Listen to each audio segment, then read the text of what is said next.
Call this regular meeting of the City Council to order for November 1st.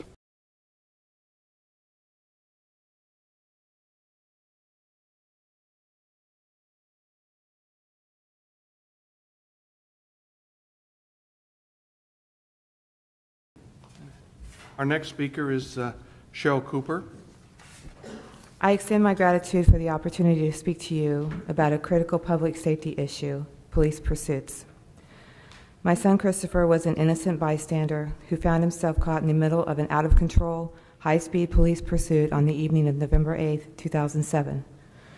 1,088 days have passed since I last saw my son smile, heard his laughter, and felt his arms around me. My objective to speaking to you tonight is simple, yet profound and deeply personal: to prevent another family from experiencing the predictable and preventable death of an innocent person, as well as the pain, loss, and sadness that has become our reality and will remain with us all the days of our lives. In a period of 8 days from October 31st, 2007 to October 8th, 2007, 3 people died in the city of Independence from injuries sustained during high-speed police pursuits. The third person who lost his life was my son, Christopher. He was only 17 years old. Since then, the NHTSA, which is the National Highway Traffic and Safety Association, estimates that since Christopher's death, crashes due to police pursuits have killed at least 450 innocent citizens of the United States of America. In the 3 years since Christopher's life was taken from him, I have made it my mission to educate myself on the issue of police pursuits. I am not an expert, but I do feel confident that through my research and experience, I am not only qualified to speak about what I have learned, but also bound by and obligated to share what I've learned in the hope that no other person suffer as my son suffered, and as we, his family and friends, continue to suffer.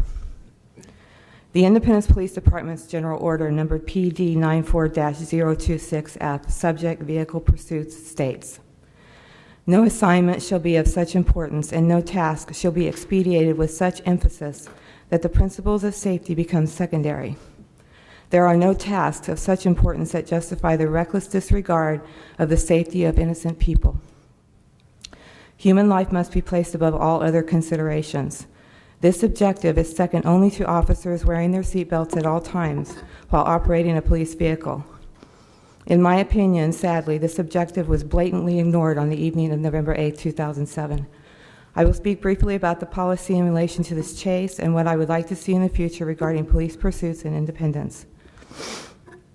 In referring to the Missouri Revised Statute, Chapter 544, Section 544.157 states, "Any public agency electing to institute vehicle pursuits shall adopt a policy for the safe conduct of vehicular pursuits by peace officers, with the first 2 minimum standards being, number 1, there shall be supervisory control of the pursuit. Number 2, there shall be procedures for designating the primary pursuit vehicle and for determining the total number of vehicles to be permitted to participate at one time in a pursuit." During sworn depositions conducted in 2009, we learned the following.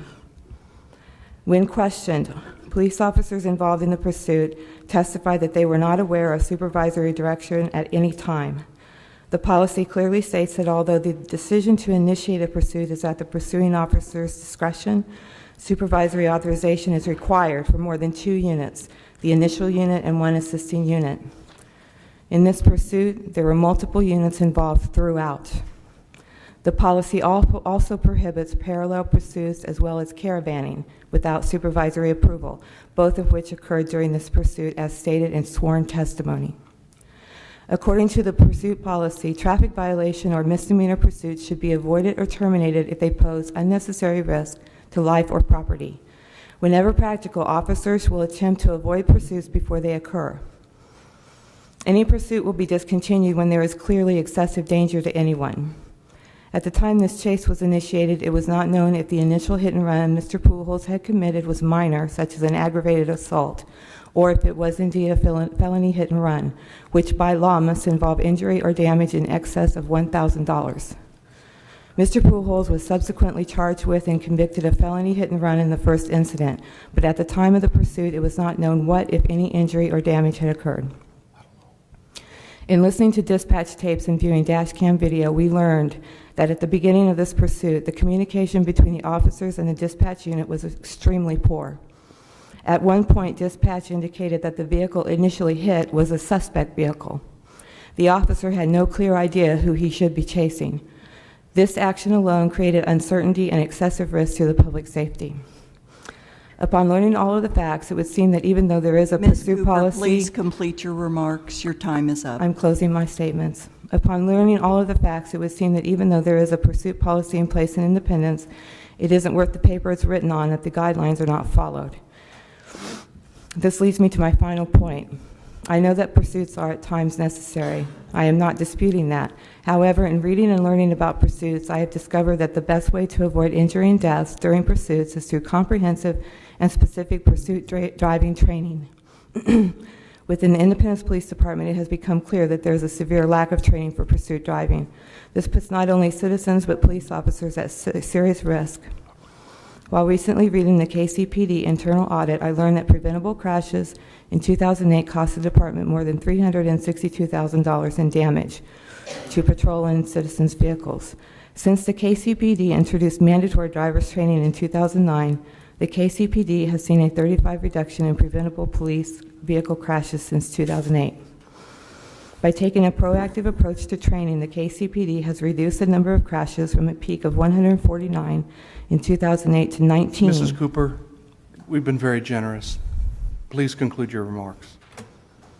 With all due respect, I've watched other city council meetings where people have been allowed to speak over their time. Mrs. Cooper, many times. I'll be happy to stay after council meeting and visit with you as long as you want. I have one. Please conclude your remarks. I will give you one last sentence. Thank you. I'm left with one thought. My son did not have to die. His death was preventable by all parties involved. My sincere hope is that you will consider what I have said here tonight and ask yourselves, is it good for the children? For Christopher, one of the city's children, the answer is clear. Thank you, Mrs. Cooper. And again, we're sorry for your loss. It must be so difficult to try to get over the loss of a child. It must be so difficult. Thank you for sharing your thoughts with us this evening. Mr. Pinch, would you like to add any comments? Not this evening. Thank you, Mr. Mayor. Okay, thank you. And while Mrs. Cooper is here, I'd like to remind everybody, now that it's getting dark, to please be very careful. Our children are out in the streets, and it's very easy for us to run over them and kill them very quickly. And just as in her case, that can never be mended.